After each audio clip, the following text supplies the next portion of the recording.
Hello students, welcome back to commerce with Nitasha. आज हम discuss करेंगे features of coordination. Last lecture में हमने डिस्कस किया था कोऑर्डिनेशन और उसके एसेंस ऑफ मैनेजमेंट की बात की थी हमने।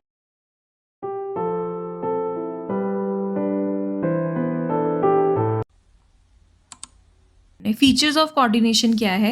देखो, first point is coordination integrate group efforts. अब कोऑर्डिनेशन क्या करता है? ग्रुप एफर्ट्स को इंटीग्रेट करता है। देखो, एक कंपनी में बहुत सारे लोग काम करते हैं, हर किसी का बैकग्राउंड अलग होता है। कोई किसी रिलीजन से बिलोंग करता है, कोई किसी स्टाइल ऑफ वर्किंग किसी का क्या होता है, किसी का डिफरेंट, सबका डिफरेंट होता है। तो इन सब की वजह से ना अब सबको क्या करना पड़ता है? कोऑर्डिनेट करना पड़ता है। इनकी एफर्ट्स को एक पॉइंट पे सबको इकट्ठा करना पड़ता है। किसके लिए? ऑर्गेनाइजेशन गोल अचीव करने के लिए। Okay, so coordinate group efforts. Second point is ensure unity of efforts. क्या मतलब है इसका? देखो, अब डिफरेंट डिफरेंट डिपार्टमेंट्स हैं एक ऑर्गेनाइजेशन में, ठीक है। अब सबके काम के बीच में क्या करना है? इन्होंने बैलेंस क्रिएट करना है हर डिपार्टमेंट में, ठीक है। So coordination act as binding force in all department. देखो, HR department, purchase department, sales department, finance department, इन सब के बीच में क्या कर रहा है? यूनिटी ऑफ एफर्ट्स डाल रहा है कोऑर्डिनेशन। तो क्या होता है? इसके इक्वल टू बनती है ये कंपनी, मतलब कंपनी के ही सारे पार्ट हैं, ये सब मिलके कंपनी को बनाते हैं, ठीक है। Next is continuous process. Continuous process क्या है? मतलब देखो, कोऑर्डिनेशन जो है वो नॉन एंडिंग फंक्शन है एक ऑर्गेनाइजेशन का, ठीक है। कभी हो सकता है आपको ज़्यादा कोऑर्डिनेशन करनी पड़े, कभी हो सकता है कम करनी पड़े, बट कोऑर्डिनेशन तो चाहिए ही चाहिए। कॉन्टिन्यूसली फंक्शन है ये, एक नेवर एंडिंग फंक्शन है एक मैनेजमेंट का। Next is coordination is a pervasive function. Pervasive क्या होता है? परवेसिव होता है which is present everywhere, in every organisation, in every country, in every department. हमें हर जगह पे कोऑर्डिनेशन प्रेजेंस है, ठीक है। कोऑर्डिनेशन क्या है? सारे फंक्शंस आपस में इंटरडिपेंडेंस है, ओके। सो कोई नॉन बिजनेस ऑर्गेनाइजेशन है, बिजनेस ऑर्गेनाइजेशन है, सब में क्या चाहिए? कोऑर्डिनेशन चाहिए। Next is coordination is the responsibility of all managers. Coordination ना, देखो मैं बताती हूँ, कोऑर्डिनेशन और कॉपरेशन दोनों में डिफरेंस है। Coordination and cooperation. कॉपरेशन तो देखो करनी पड़ेगी, राइट होता है, ये एम्प्लॉयज़ को करना पड़ता है, ठीक है। कोऑर्डिनेशन क्या है? कोऑर्डिनेशन भी बाय लक नहीं है, बाय चांस नहीं है। कोऑर्डिनेशन भी एक इंटेंशनल एक्टिविटी है। अब कोऑर्डिनेशन कर क्या रही है? डेलिबरेट फंक्शन है ये एक। कोऑर्डिनेशन क्या है? इंटेंशनल एक्टिविटी है जो हर मैनेजर को परफॉर्म करनी पड़ती है, ओके। ताकि सारे जो हमारे टास्क हैं वो सब एक यूनिटी ऑफ एफर्ट के साथ हम काम कर सकें, okay. Next, coordination is a deliberate function. वही बात आ गई, डेलिबरेट फंक्शन क्या है? देखो, हर मैनेजर क्या ट्राई करेगा कि सारी एक्टिविटीज़ कोऑर्डिनेट हों, ताकि कन्फ्यूजन और केओस ना हो हमारी ऑर्गेनाइजेशन में।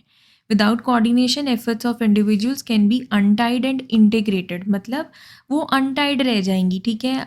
केओस क्रिएट होगा, लड़ाइयाँ होंगी, झगड़े होंगे, मिसअंडरस्टैंडिंग्स होंगी, अच्छी परफॉर्मेंस नहीं आएगी। सो ये एक डेलिबरेट फंक्शन है, मतलब एक इंटेंशनल फंक्शन है, ठीक है। अगर आपकी फर्म थ्राइव कर रही है इन्वायरमेंट में, मतलब बढ़िया सक्सेसफुल चल रही है, सब कुछ बढ़िया चल रहा है, सर्वाइव कर रही है, तो आपको वहीं से पता चल जाएगा कि इस कंपनी की जो कोऑर्डिनेशन है वो बहुत अच्छी है। बट अगर वहीं फेल हो रही है ऑर्गेनाइजेशन, तो आपको वहीं से पता चल जाएगा कि इसकी कोऑर्डिनेशन बेकार है, okay. So this is a deliberate function. Next बात करते हैं हम इम्पोर्टेंस ऑफ कोऑर्डिनेशन। अब सबसे पहली इंपॉर्टेंस तो यही हो जाएगी ना, देखो आपकी नीड ऑफ कोऑर्डिनेशन क्या है? हार्मोनाइज रहेंगी सबकी एफर्ट्स। सबसे पहले growth in size, the need of coordination increases with the increase in size of organisation, because in large organization there are more number of persons working, each individual has his own needs and objectives, so there is more need to bring together or synchronize the effort of these employees toward common goal। क्या वही बात कि जैसे मैंने आपको पहले बताया था कि ऑर्गेनाइजेशन में अलग अलग बैकग्राउंड से काम कर रहे हैं सब लोग, ठीक है। अब बहुत सारे लोग काम कर रहे हैं, उन सबकी एफर्ट्स को क्या करना है? हमें सिंक्रोनाइज करना है, क्योंकि सबकी अपनी नीड्स हैं, सबके अपने ऑब्जेक्टिव्स हैं।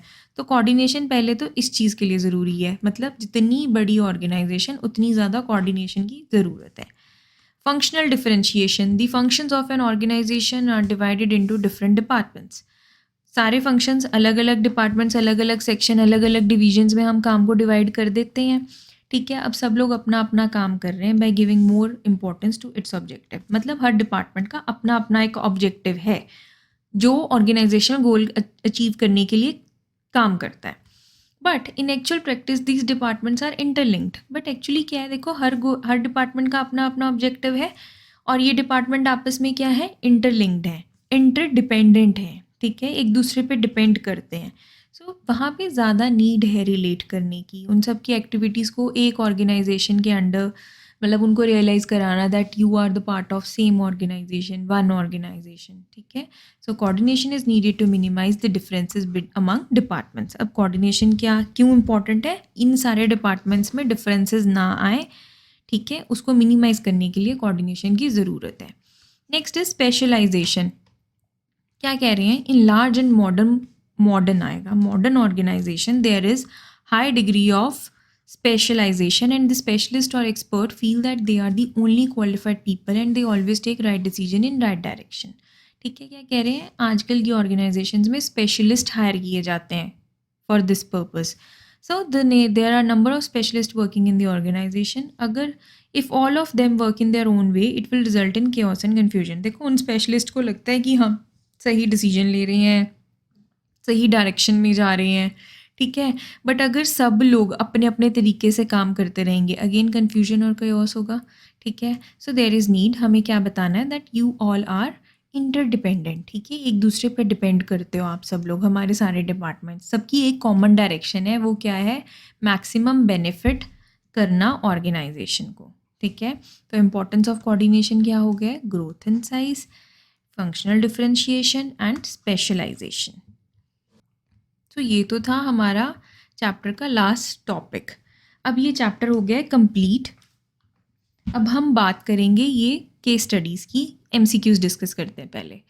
This concept ensure integration, timing, sequence of efforts so that planned objectives are achieved with minimum conflicts. Identify that concept. अब बताओ खुद ही बता दो। देखो इंटीग्रेशन करनी है आपको, टाइमिंग देखनी है, सीक्वेंस ऑफ एफर्ट्स, सब कुछ किस में करेंगे हम, मिनिमम कॉन्फ्लिक्ट्स हों, ऑब्जेक्टिव्स भी अचीव हों, तो ये सारे काम किसके हैं, ये सारा काम कोऑर्डिनेशन का है, ठीक है। तो कोऑर्डिनेशन होनी क्या है, ज़रूरी है, वो वही पूछ रहे हैं आपको, identify the concept. Next is which concept act as binding force of all the departments. Again वही बात, बाइंडिंग फोर्स क्या थी, अभी हमने पढ़ा है, कोऑर्डिनेशन। ऑर्गेनाइजिंग तो नहीं है, प्लानिंग भी नहीं है, मैनेजमेंट भी नहीं है, बाइंडिंग फोर्स क्या है, कोऑर्डिनेशन है। सेकंड का भी आंसर कोऑर्डिनेशन है। अब थर्ड केस स्टडी डिस्कस करते हैं। जैसे मैंने आपको पहले भी बताया, मैं तो पहले क्वेश्चन ही पढ़ती हूँ, आपको क्वेश्चन ही पढ़ने चाहिए ताकि आपका टाइम सेव हो जाए, आपको पता चले कि इसमें से मैंने क्या फाइंड करना है। State the concept of management discussed above, आपको कंसेप्ट बताना है, यहाँ पे कौन से कंसेप्ट ऑफ मैनेजमेंट की बात हुई है। State any 3 features of the concept, ठीक है, जो भी आप कंसेप्ट आइडेंटिफाई करोगे उसके ही 3 फीचर्स बताने हैं। तो पढ़ते हैं। The management of Amaira limited strongly believes that the members of the organization should work towards fulfill the common organizational goals. This requires teamwork and integration of efforts of all individual departments and specialists. वही बात कर रहे हैं जो भी हमने last में पढ़ी है, उसकी इंपॉर्टेंस की बात कर रहे हैं, कोऑर्डिनेशन की बात चल रही है। This is because all the individuals and departments depend on each other for information, ये interdependence की बात होगी, and resources to perform their respective activities. Manager needs to reconcile differences in approach, timing, efforts, and interest. At the same time, it should enable all its members to grow and develop. Thus, there is a need to harmonize individual goals and organizational goals. यहीं से समझ जाओ। देखो वैसे तो ना answer usually first sentence में और लास्ट सेंटेंस में होता है, ये याद रखना, ठीक है। देखो अब यहाँ पे क्या कर रहे हैं, harmonise individual goals and organisational goals. हमने किस में करनी है, यूनिटी ऑफ एफर्ट्स क्या है, कोऑर्डिनेशन है। अगेन कोऑर्डिनेशन की बात करनी है बस। अब कोऑर्डिनेशन के 3 फीचर्स बता देने हैं हमने जो यहाँ डिस्कस किए हैं। तो हम इसका आंसर कैसे लिखेंगे, from the text provided and the general principles of management 3 की फीचर्स ऑफ कोऑर्डिनेशन आर, पहले हम बता देंगे इसका फर्स्ट का answer, that the concept of management discussed above is coordination. Coordination की डेफिनेशन दे दो, that it is the synchronisation of efforts. फिर हम इसके फीचर्स बताएंगे। फर्स्ट फीचर क्या बात कर रहे थे यहाँ पे, ये integration of efforts. Integration of efforts means integration of group efforts, okay. Purposeful work है, एक्टिविटी है, as a text mention it requires team work and integration of efforts of all individuals. ये आपको बताना है कि किससे पता चला आपको। नेक्स्ट है इंश्योर्स यूनिटी ऑफ एक्शन, कैसे पता चला, मैंने अभी बताया भी था। Ensures unity of action, common organizational goal के लिए हम क्या कर रहे हैं, ये depend on each other respective activities, manager needs to reconcile differences in approach, timing, efforts and interest. Okay, next है कॉन्टिन्यूस प्रोसेस। क्या बोल रहे हैं, although not explicitly detailed as a timeline in the text, इसमें देखो अच्छे से बता नहीं रखी है ये चीज़, but coordination is required eight all levels and at all levels to reconcile differences in approach. ठीक है, ये बात मैं आपको भी समझाऊंगी। अगर आपको पेपर में नहीं समझ में आ रहा ना, 2 फीचर्स आपको लेट से समझ में आ गए कि यहाँ कौन सा डिस्कस किए हुए हैं, 3rd फीचर नहीं समझ में आ रहा ना, कोई बात नहीं, अपनी तरफ से लिख दो जो भी थोड़ा बहुत समझ आ रहा है कि इसका 3rd फीचर ये हो सकता है इस केस स्टडी में, लिखाओ। बट छोड़ के नहीं आना आपको, आंसर इनकम्प्लीट नहीं छोड़ के आना, आपको आंसर दे के आना है। ठीक है, तो ये हो गया आपका चैप्टर कंप्लीट। आई होप आपको सब समझ में आया होगा, और अगर कोई क्वेश्चंस हैं, आपको नोट्स चाहिए या आपको इंडिविजुअल क्लासेस लेनी है, तो आप मेरे को कांटेक्ट कर सकते हो @tashuskafe@gmail.com। I hope you enjoyed your lesson. Remember to subscribe to this channel and I will see you in the next lesson. Thank you.